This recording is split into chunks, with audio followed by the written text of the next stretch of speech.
आप सब लोग लाइव आ जाइए। नोटिफिकेशन एक बार हम और भेज देते हैं। हम लोग आज एंशिएंट मिडिवल हिस्ट्री और कल्चरल हिस्ट्री की शुरुआत करेंगे। और जैसा कि मॉडर्न इंडिया में भी हम लोगों ने किया था, हम एक बार प्लान करेंगे कि हमें क्या सिलेबस क्या है, हमारा क्या इसका ट्रेंड है। आधे घंटे 40 मिनट में एक बार सारी चीज़ों को हम समझेंगे। फिर हम स्टेप बाय स्टेप पूरे टॉपिक की बात करेंगे आपसे। ठीक है। वैसे तो पहले भी बात कर चुके हैं हम इस पे, हम ऑलरेडी एक बार अब तरोताजा हो जाएगा, आपको भी मुझे भी, है ना। हम सबको ये तो ठीक से पता है ही कि पीटी का जो हमारा सिलेबस है उसमें हिस्ट्री ऑफ इंडिया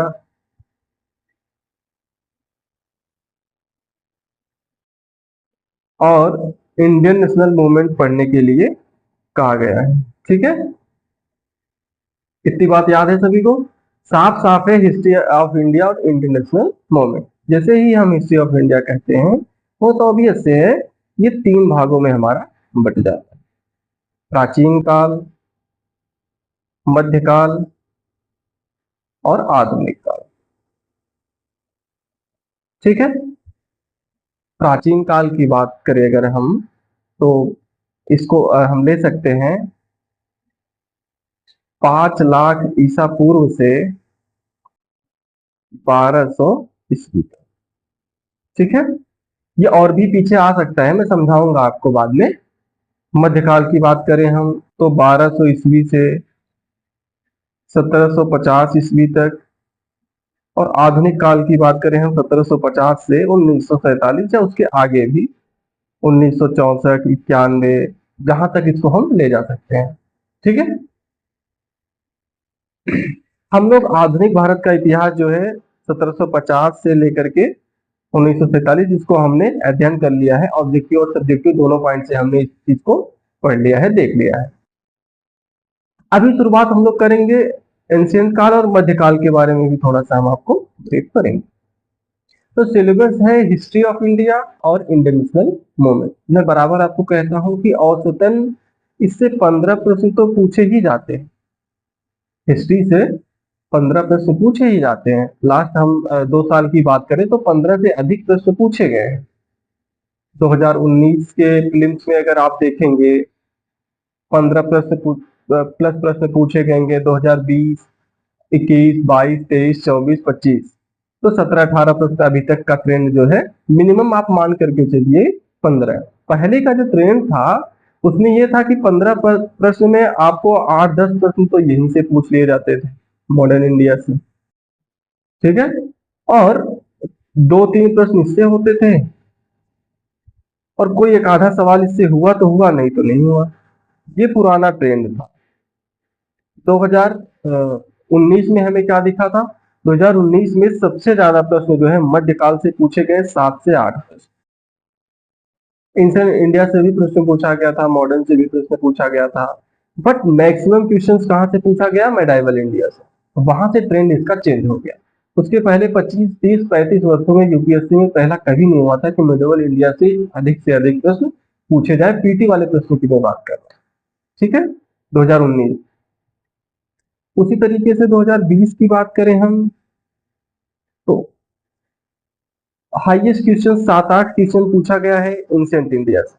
मिडवल से भी 4-5 प्रश्न पूछे गए हैं, और मॉडर्न से भी प्रश्न पूछे गए हैं। इसके बाद लगभग लगभग ट्रेंड ऐसे ही कमोवेश रहा है। गिनती देख लीजिएगा, एक आधा आगे पीछे हो सकता है। कहने का बस इतना सा मकसद है कि यूपीएससी ने पिछले 2 साल से हिस्ट्री ऑफ इंडिया को हिस्ट्री ऑफ इंडिया की तरह ही देखना शुरू किया है। इसके पहले हिस्ट्री ऑफ इंडिया को इनमें से जो है मॉडर्न इंडिया के तौर पे देखते हैं।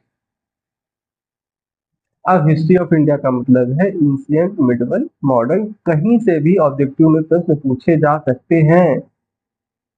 क्लियर? तो एक चीज तो एकदम बैठा लीजिएगा अपने जहन में, है ना, कि सारे खंड इंपॉर्टेंट हैं यदि आप एग्जाम के नजरिए से बैठ रहे हैं तो।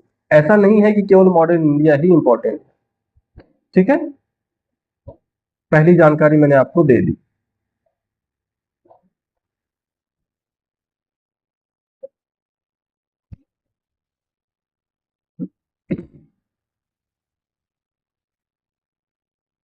अब जैसे मैंने अभी रखा आपके सामने कि प्राचीन भारत हमें पढ़ना है एग्जाम्पल के तौर पर, है ना। प्राचीन, तो प्राचीन भारत के अंदर कौन कौन से टॉपिक हमें पढ़ने हैं, हम ऑब्जेक्टिव के लिए बात कर रहे हैं अभी आपसे हम। जैसे पाषाण काल, अभी थोड़ी देर में हम शुरुआत भी करेंगे इस टॉपिक की, ठीक है। इसके बाद हड़प्पा सभ्यता, फिर उसके बाद ताम्रपाषाण काल, फिर वैदिक संस्कृति, वैदिक कल्चर, है ना। इसके पश्चात हम बात करेंगे बुद्ध काल की या सूत्र काल, मौर्य काल। आप नोट करते चलेंगे, हमारे साथ नोट्स बनाते चलिएगा आप। मौर्योत्तर काल, गुप्त काल,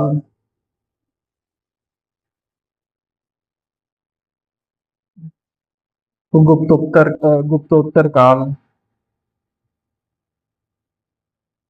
और पूर्व मध्य काल।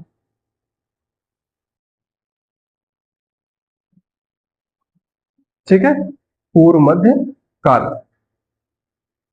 यहां तक सभी ने लिख लिया।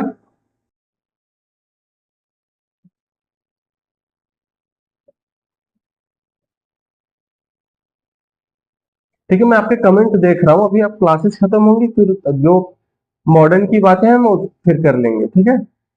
डेट, इन सब का डेट मैं आपको जैसे जैसे पढ़ाऊंगा वैसे वैसे लिखाता चला जाऊंगा, ठीक है। यदि हमें एंशियंट इंडियन हिस्ट्री पढ़नी है तो हमें इन टॉपिक्स को कवर करना है जो हमने आपको बताया। पाषाण काल, हड़प्पा, ताम्रपाषाण, वैदिक, बुद्ध, सूत्रकाल, मौर्य काल, गुप्त काल और गुप्तोत्तर काल। हम केवल पीटी की बात कर रहे हैं आप, ठीक है। और कोई भी एक टॉपिक हमें पढ़ना है, एग्जाम्पल देके अभी आप समझ लीजिए, है ना। जैसे मान लीजिए हमें मौर्य काल पढ़ना है, तो मौर्य काल की राजनीति हमें पढ़नी है, मौर्य काल की अर्थव्यवस्था हमें पढ़नी है, मौर्य काल का समाज और मौर्यकालीन संस्कृति हमें पढ़नी है, ठीक है। हिस्ट्री ऑफ इंडिया में हर एक टॉपिक को हमें समग्रता में पढ़ना है। समझ रहे हैं इतनी बात। किसी भी काल की जब हम राजनीति पढ़ते हैं तो बहुत बेसिक सी बात हम उसमें पढ़ते हैं। जैसे मान लीजिए प्रशासन के बारे में पढ़ते हैं, साम्राज्य विस्तार के बारे में, वंशावली, इसके बाद कौन राजा हुआ, युद्ध के बारे में थोड़ा बहुत पढ़ते हैं। जैसे मान लो मौर्यों के बारे में भी हम पढ़ेंगे 6-7 क्लास के बाद, तो क्या पढ़ेंगे उसमें हम, चंद्रगुप्त मौर्य हुआ, बिंदुसार हुआ, फिर अशोक हुआ, फिर ऐसे करके उत्तराधिकारियों के बारे में, वंशानुगत, कलिंग युद्ध के बारे में, और भी युद्धों के बारे में, शासन के बारे में, साम्राज्य विस्तार के बारे में।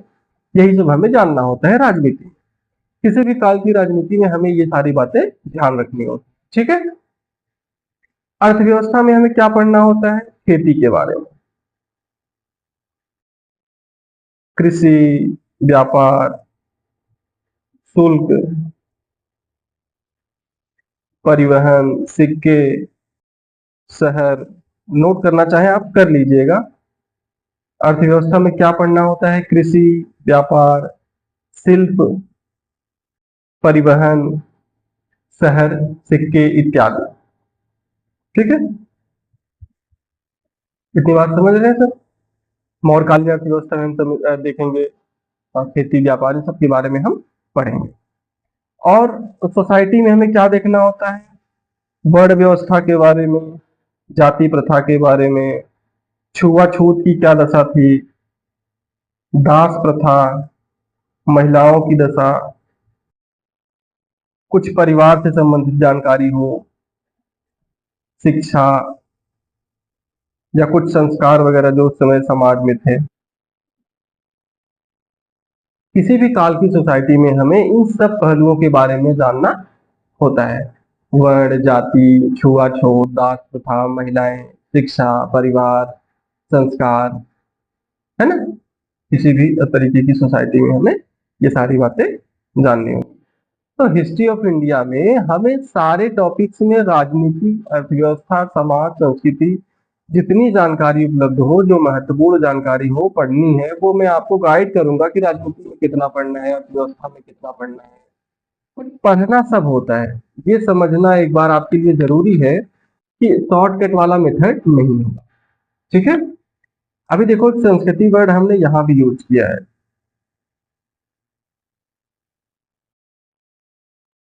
अभी हमने देखा कि सिलेबस में, पीटी के सिलेबस में कहीं भी कल्चर वर्ड नहीं लिखा हुआ है ना। लेकिन थोड़ा बहुत भी किसी को आइडिया होगा, हम सब कहते हैं कि इंडस मिडिवल हिस्ट्री में कल्चर को पढ़ लिया जाए, मैक्सिमम सवाल कल्चर से पूछे जाते हैं।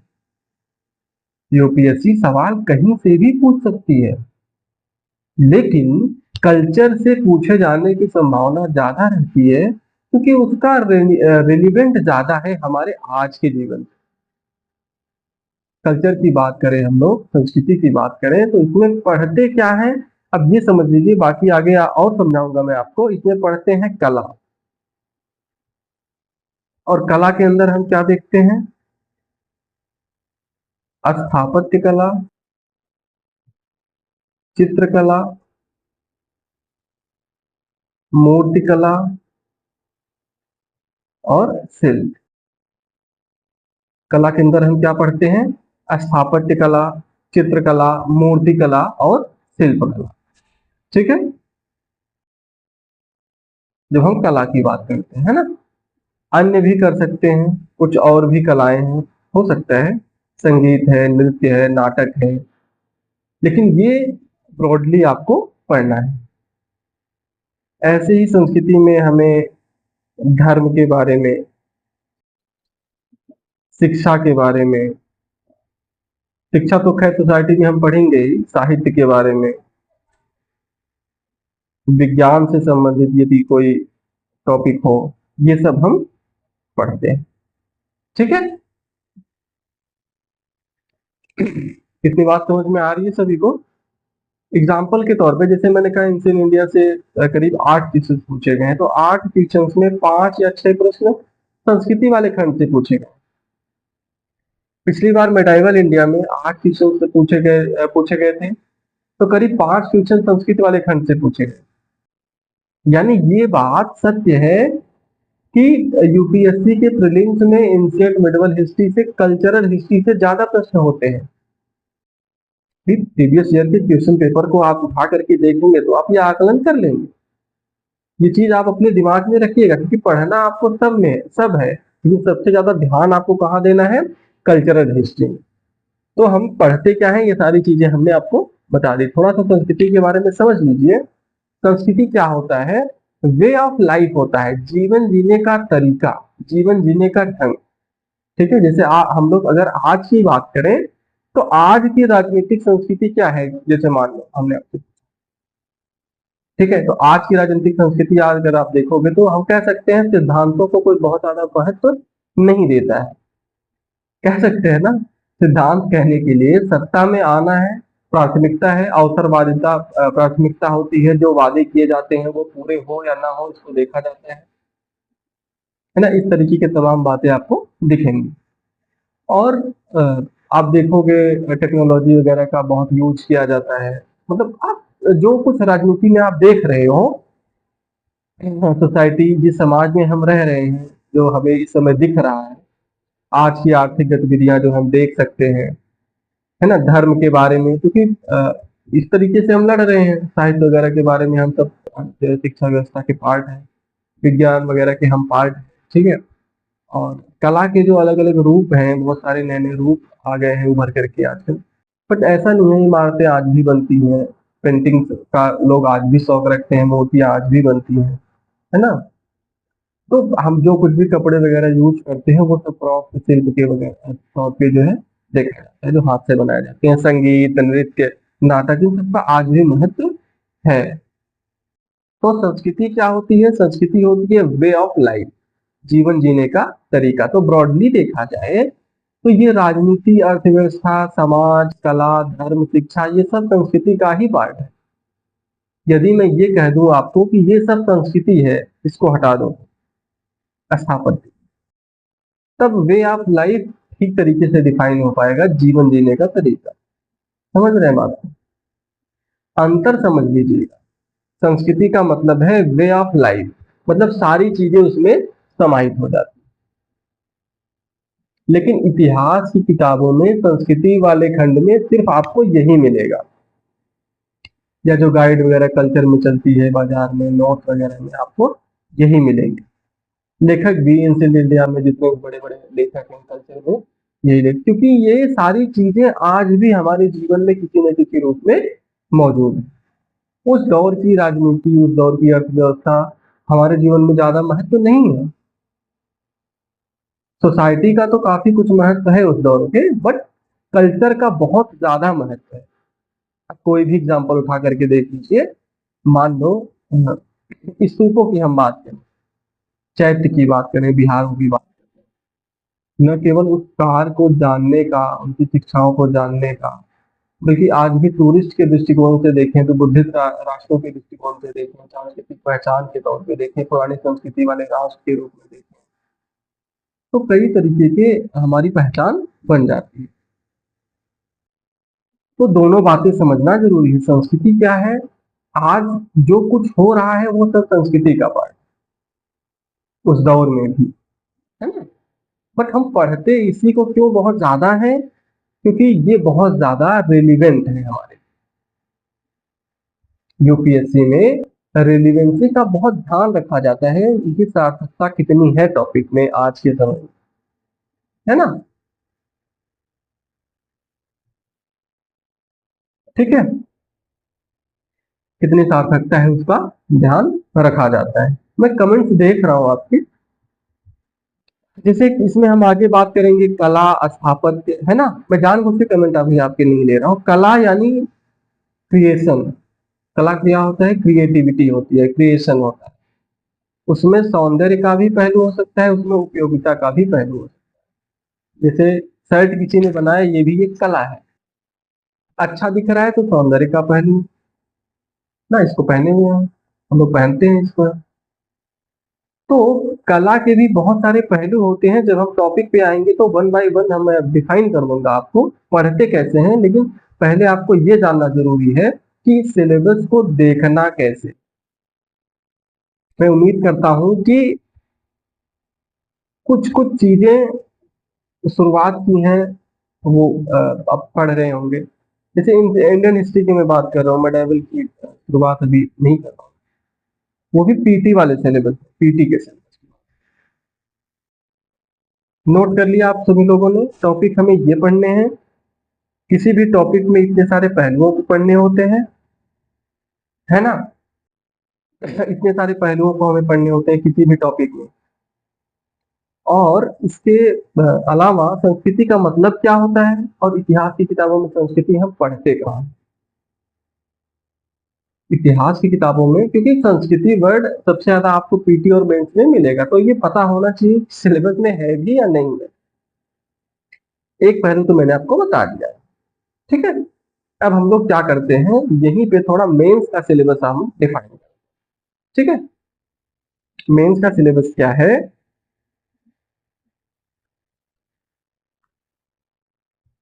मेंस में लिखा हुआ है पढ़ने के लिए आपको कल्चर एंड हेरिटेज, संस्कृति एवं विरासत।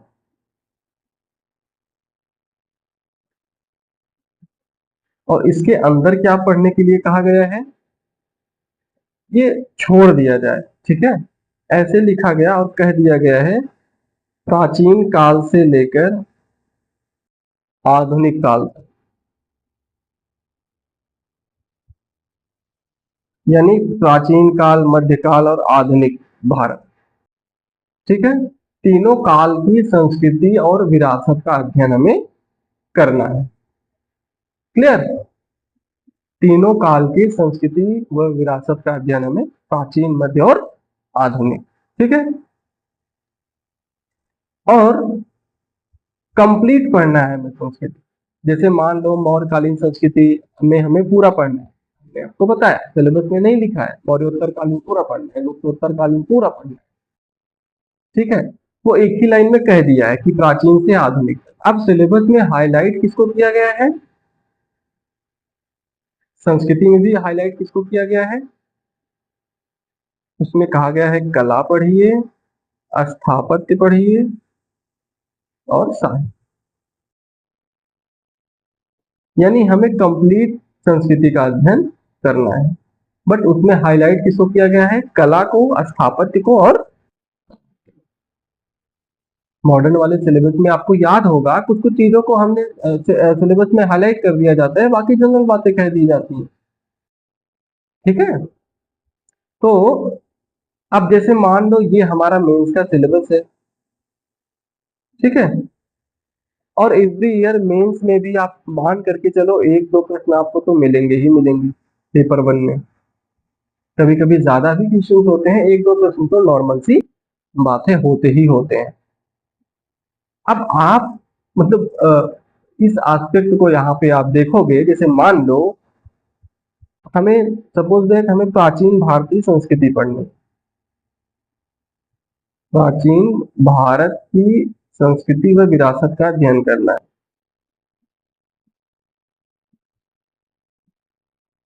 तो हमें क्या पढ़ना है, 10 के 10 टॉपिक ये जो हमने बताया संस्कृति और विरासत पढ़ना है। ऐसे सिलेबस में लिखा होगा कहीं नहीं, ऐसे मिडवल इंडिया का सिलेबस जो मैं आपको पढ़ा रहा हूँ बता दूंगा मैं आपको, तो मिडवल इंडिया की जितने भी ब्रॉड टॉपिक है सबकी संस्कृति और विरासत हमें पढ़नी है, ठीक है। और मेंस में जो प्रश्न पूछे जाते हैं संस्कृति में, केवल इससे ही प्रश्न नहीं पूछे जाते, मेंस में कई बार क्या होता है टॉपिक पे भी डिपेंड करता है, मेंस में कभी सोसाइटी से, कभी इकोनॉमी से, कभी राजनीति से, यानी यूपीएससी संस्कृति के जो क्वेश्चंस मेंस में पूछ रही है वो वे ऑफ लाइफ के तौर पे पूछ रही है, ना कि केवल कला धर्म शिक्षा साहित्य के ऊपर, ठीक है, ठीक है, न केवल कला धर्म विज्ञान के तौर पे। अभी मैं बताऊंगा आपको किताबों के बारे में, आप रुके रहिए, क्या मेरी बात आपको समझ में आ रही है, अभी बस समझ ले, बाद में कंफ्यूजन कई बार होते रहते हैं, मैं बात भी करता रहूंगा हालांकि आपसे, बट मैं आपसे बार बार कहता हूँ कि एक बार सिलेबस को समझ लेते हैं, हाँ ये है ये नहीं है, या इसको ये देखना है, इस तरीके से पढ़ना है। सिलेबस क्या है, एक लाइन में लिख दिया गया है बस, क्या समझे नहीं समझे। तो यदि केवल हम प्राचीन भारतीय संस्कृति और विरासत की बात करें तो ये 10 के 10 टॉपिक की संस्कृति हमें पढ़नी है, ठीक है। तो अब इतना डिटेल में तो सिलेबस है नहीं, सिलेबस को हमने तोड़ के डिफाइन किया हुआ है, तो संस्कृति तो हमने समझा ही दिया कि वे ऑफ लाइफ होता है। ऐसे ही एक वर्ड यूज किया गया है विरासत, हेरिटेज, मतलब कि हेरिटेज का मतलब क्या होता है, जैसे मान लो अपना एग्जांपल हम लोग लें, तो दादाजी ने क्या छोड़ा हम लोगों के लिए, पिताजी ने क्या छोड़ा विरासत, मूर्त भी हो सकता है, अमूर्त भी हो सकता है। मूर्त का मतलब एक तरीके से भौतिक चीजें हो गई जिसको हम छू सकते हैं, है ना, जैसे मान लो जमीन छोड़ा है, मकान है, गाड़ियां हैं, बैंकों में बहुत सारे पैसे रख करके गए हैं, ये सब क्या हो गए, एक तरीके से मूर्त विरासत, ठीक है। अमूर्त में क्या हो गया, क्या क्या अच्छी आदतें हैं, बुरी आदतें हैं, भाई सिखा के गए हैं कि नहीं प्यार से रहना है तो बहुत अच्छी बात है, सिखा के गए कि कट्टा चलाना है, हर स्थिति में लड़ना ही है, डरना नहीं है किसी से, तोप चला देना है छोटी छोटी बात पे, तो किस तरह के आचरण आदतें, तो मूर्त और अमूर्त। वैसे ही क्या होता है कि किसी भी दौर में, जैसे मान लो मौर्य काल की राजनीति, अर्थव्यवस्था, समाज के साथ साथ जब हम पढ़ेंगे तो पढ़ने के बाद हम रुक करके देखेंगे कि मौर्य काल के कौन कौन सी चीजें हैं या तो बाल के काल में या आज में हमारे जीवन में रह गई हैं। एग्जाम्पल के तौर पे मैं आपको बताऊं, जैसे मैं अशोक के बारे में जब हम पढ़ेंगे, अशोक हमेशा कहता था कि अहिंसा के रास्ते पे चलो, और आज भी हमारे नीति में है अहिंसा, प्रेम, मित्रता को ज्यादा जो है वहाँ दिया जाता है। अशोक कहता था कि एक शासक को प्रजा के कल्याण के लिए तत्पर रहना चाहिए, आज कल्याणकारी राज्य है, हमारे संविधान में वो चीजें लिखी हैं, ठीक है, हम सीधे सीधे अशोक की शिक्षा को नहीं ले रहे हैं, बस उस दौर के कौन कौन सी चीजें हैं जो बाद के काल में या आज के काल में महत्व रखती है। मेंस में कल्चर से ज्यादा यूपीएससी ने विरासत के सवाल पूछे। 2013 से 25 तक के अगर आप देखेंगे प्रीवियस ईयर की क्वेश्चन को उठा करके 24 तक के, तो आपको मिलेंगे। ठीक है, हाँ, अब आप इतनी बात समझ में आ रही है सभी को? विरासत का मतलब क्लियर है सभी को? मूर्त और अमूर्त, प्राकृतिक और सांस्कृतिक, और भी इसके डिवीजन है जो नोट्सों के साथ थोड़ी मैं बहुत में बता दूंगा, चीजें कहाँ से, वेबसाइट वगैरह सारी चीजों में आपको डिटेल में बता दूंगा। फिलहाल तो अभी इतना ही समझ लीजिए आप। मेंस का सिलेबस क्या है? संस्कृति और विरासत। जैसे आप लोगों ने मॉडर्न इंडिया कुछ समय पहले ही हम लोगों ने कंप्लीट किया था, और बीच में थोड़ा ब्रेक वगैरह भी होता है, तो उसका रीजन भी है।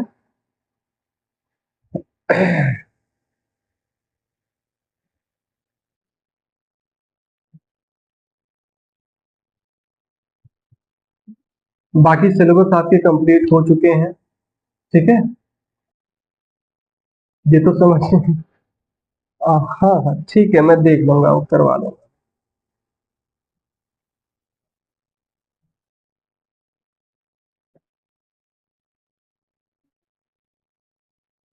तो अगर हम बात करें मॉडर्न इंडिया में अंग्रेजों की विरासत क्या है, तो मॉडर्न इंडिया हमने पढ़ा है ना। मान लो आज हम लोग बात करें अंग्रेजों की विरासत क्या है। जैसे आज भारत में कानून का शासन है, इस परंपरा की शुरुआत किसने की? अंग्रेजों ने। संविधान के द्वारा शासन किसने शुरू किया? अंग्रेजों ने। ठीक है, लोकतांत्रिक व्यवस्था की शुरुआत किसने की? अंग्रेजों ने। निर्वाचन की शुरुआत किसने की? अंग्रेजों ने। सैद्धांतिक तौर पे स्वतंत्रता समानता का विचार अंग्रेजों ने। ठीक है, प्रेस की आजादी अंग्रेजों के समय, ये सब चीजें थी, हालांकि उतने ब्रॉड तौर पे नहीं थी, लेकिन शुरुआत तो वहीं से हुई ना। थोड़ा और हम कंक्रीट फॉर्म में देखेंगे इन चीजों को। आप जिस सेवा की तैयारी कर रहे हैं प्रतियोगिता परीक्षा के आधार पर, ये किसके समय में शुरुआत हुई? अंग्रेजों के। सरकारी आते हैं और जाती हैं, लेकिन आप अपने जगह पे अस्थायी तौर पे, गवर्नर जनरल आते थे जाते थे, बट आईसीएस ऑफिसर वहीं के वहीं रहते थे। आधुनिक सेना और जो है उनको राजनीति से अलग रखने की परंपरा, ये क्या है? अंग्रेजों की राजनीतिक विरासत है सकारात्मक सेंस में। विरासत सकारात्मक भी होते हैं और नकारात्मक भी होते हैं। इसलिए मैंने एग्जाम्पल दिया ना, दादाजी ने आपको क्या सिखाया, कट्टा चलाना है या पेन चलाना है, क्या करना है। ठीक है, 1 इंच अपनी जमीन नहीं छोड़नी है, अपने पड़ोसी के साथ घूर के लिए लड़ाई लड़ जानी है, कट्टा तो सब चला देना है। तो ये क्या है? नकारात्मक तरीके से हमें संस्कार में मिलता है कि नहीं, हमारा घूर यही था, हमारे दादा यही रखते थे, तो घूर यही लगाएंगे। तो ये भाईचारा और या फिर समानता स्वतंत्रता इस तरह के गुण आपके हैं या नहीं। तो वैसे ही अंग्रेजों की राजनीतिक विरासत, ये सारी चीजें क्या है? सकारात्मक। बट अंग्रेजों ने जो कुछ भी किया अपने फायदे के लिए किया था। भारत में लोकतांत्रिक राजनीति की शुरुआत करी तो अपने फायदे के लिए करी, ताकि हमें उलझा करके वो यहाँ रखें। लोकतांत्रिक राजनीति में जातीय धर्म क्षेत्र के नाम पर लड़ाना